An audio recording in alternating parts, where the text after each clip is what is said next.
The desert had a sound all its own, a low hum beneath the wind, like heat singing through metal. By midday the air turned to glass, the ground to light, and even the shadows looked tired. Ethan Cole wiped a streak of grease from his wrist and leaned against the side of the armored truck he'd been repairing since dawn. The base lay behind him, a scattered geometry of tents, hangars, and sandbags, but from this angle, it almost looked peaceful. He liked that illusion. Peace was something he'd learned to pretend to see even when it wasn't there. His son, Noah, was back in the housing compound with the base teacher, drawing planes in a notebook. Ethan pictured the boy's narrow shoulders, hunched in concentration, his tongue pressed between his teeth the way he used to when calibrating rifle sights. 7 years old and already quieter than a room of sleeping men.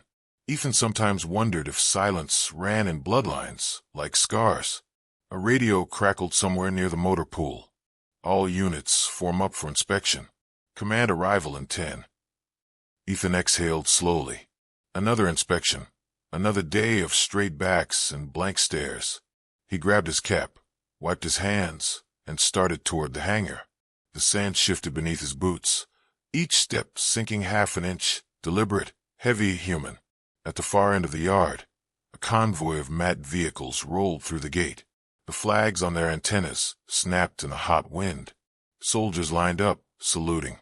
Out stepped a man in full dress uniform, ribbons heavy on his chest, gray at the temples, but eyes still sharp. The sun caught the metal on his collar, turning it into a flash that made men look away. General Marcus Hale. The name passed between the ranks like a current. He had been legend once, the kind of officer who led from the front and remembered every man he lost. Ethan felt his stomach knot, though he didn't know why yet. The name was familiar, but it belonged to another lifetime. Hale's gaze moved over the assembled line, crisp and impersonal, until it halted on the small cluster of civilian contractors standing near the trucks. Ethan felt it then, that tiny pause, that flicker of attention too long to be casual. He dropped his eyes, but it was already done. The general's voice carried easily through the dry air. "Gentlemen, I appreciate your discipline. This base has been operating under extreme conditions, and I intend to see firsthand the men who keep it standing." Routine words. Protocol. Yet when Hale reached Ethan's end of the line, his tone changed almost imperceptibly. "You, son. Step forward."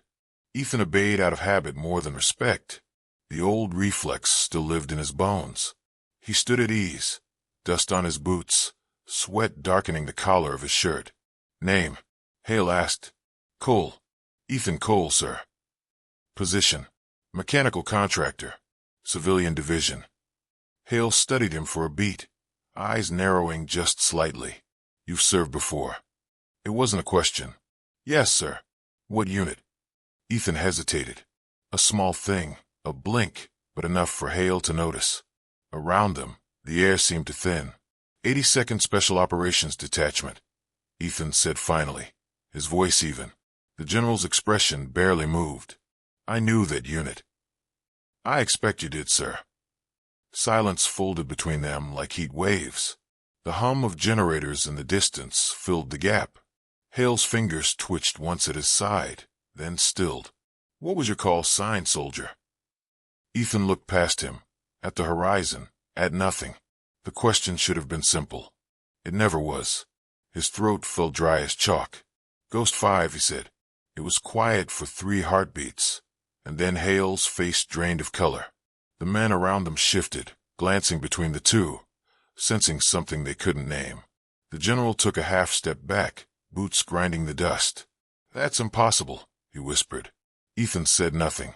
The wind answered for him, carrying a swirl of sand across their boots. Hale's voice hardened again, but it trembled at the edges. "You were reported Kia. Operation Cold Veil. I signed the damn report myself."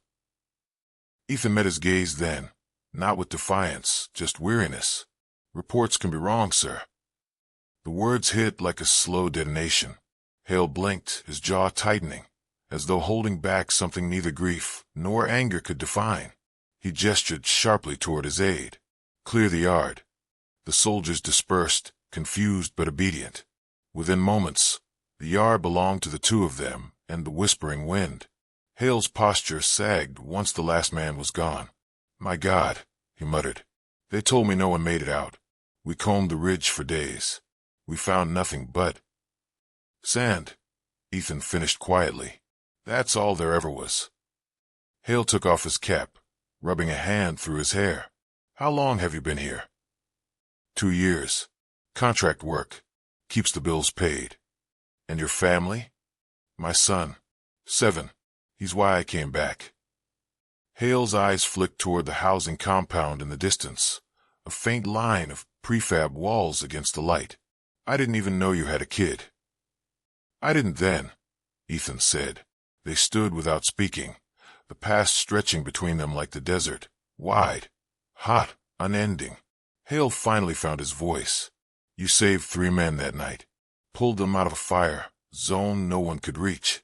They said Ghost 5 covered the retreat until the mountain came down," Ethan interrupted. "Yeah, I remember." Hale stared at him. "Why didn't you come home?" "I did. Just later than expected." A faint, humorless smile tugged at Ethan's mouth, but his eyes stayed flat. He turned slightly, glancing toward the hangar. "If it's all the same, General, I've got an engine waiting." Hale opened his mouth, closed it, then nodded once. "Tomorrow. My quarters. We talk." Ethan didn't answer. He just picked up his wrench and went back to work as the general walked away, his footsteps uncertain for the first time in years. That night, the desert cooled and the base fell into its uneasy quiet. Ethan sat outside his barracks, cigarette glowing in the dark. He watched the stars smear across the horizon, their light thin and cold. Somewhere inside, Noah slept with his arm around a stuffed bear mailed from home. Ethan hadn't told anyone the full story. Not the rescue team that found him 3 days after Cold Vale, delirious and half buried in shale. Not the debriefing officer who scribbled unstable beside his name. Not even the counselor who said the word survivor like it was a curse. Some ghosts lived easier unspoken. But now the man who'd given the order stood 50 yards away, alive, asking questions. And the desert, silent as it was, seemed suddenly crowded. Hale couldn't sleep that night. The old cot in his quarters creaked every time he shifted, and the hum of the ceiling fan sounded like distant rotors. He'd seen ghosts before, the kind that lived in after-action reports and folded flags, but never one that stared back at him with eyes still living. Ethan Cole, Ghost 5. The name had been carved into a memorial wall in D.C. for 8 years. Hale had spoken it at a funeral attended by empty chairs. By morning, the desert looked bleached clean again, as if night had never happened. Ethan walked to the motor pool, coffee in hand, avoiding eye contact. Word had spread fast. Men whispering about the contract to the general called out by name. Soldiers gave him a wider berth now, some with curiosity, others with quiet respect. The living myth kept his head down and worked. Around noon, a shadow crossed the open bay doors. Hale stood there without his cap, sleeves rolled, looking like a man who'd misplaced too much sleep. "You still smoke?" Hale asked. "Cut back," Ethan said, not looking up. "I didn't." Hale stepped closer, the smell of dust and engine oil filling the air. "You could have called me. Reported in." Ethan tightened a bolt until it squealed, and said, "What?" "Hey, sir, that operation you buried me under? Turns out I made it." Didn't seem useful. Hale flinched.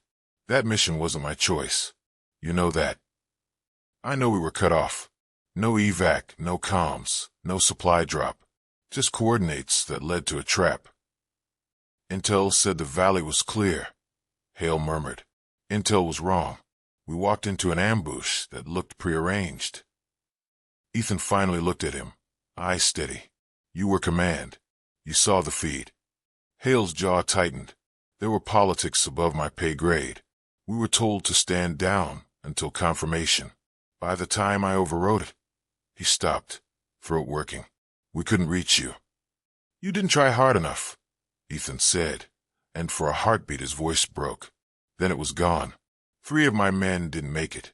I carried one of them for 2 days before I had to bury him under a wing. The words landed between them like shrapnel. Hale leaned against the wall, eyes on the concrete. I was told you died in the collapse. I sent letters to families, to wives. I wrote your name with my own hand. Then you did your duty, Ethan said. We both did what we were told. Hale looked up, studying him like a man seeing a mirror he didn't like. You've got a kid now. I saw the file. You married? Was, Ethan replied. She passed 3 years back. Heart failure. Noah's all I've got. Silence again. Hale nodded slowly, his voice softening. You should have come back into service. We could have used men like you. Ethan's laugh was short, hollow. Men like me? You mean the ones you write eulogies for? Hale winced. That's not fair. It's true. Ethan set his wrench down and wiped his hands. You ever try explaining to a 7-year-old why his dad still wakes up choking on dirt? Why he doesn't salute the flag anymore because the ghosts do it for him? The general's composure cracked, just slightly. You think I don't carry them too? Every mission, every face. Yeah, Ethan interrupted softly, but you get medals for yours. They stood facing each other in the half-light.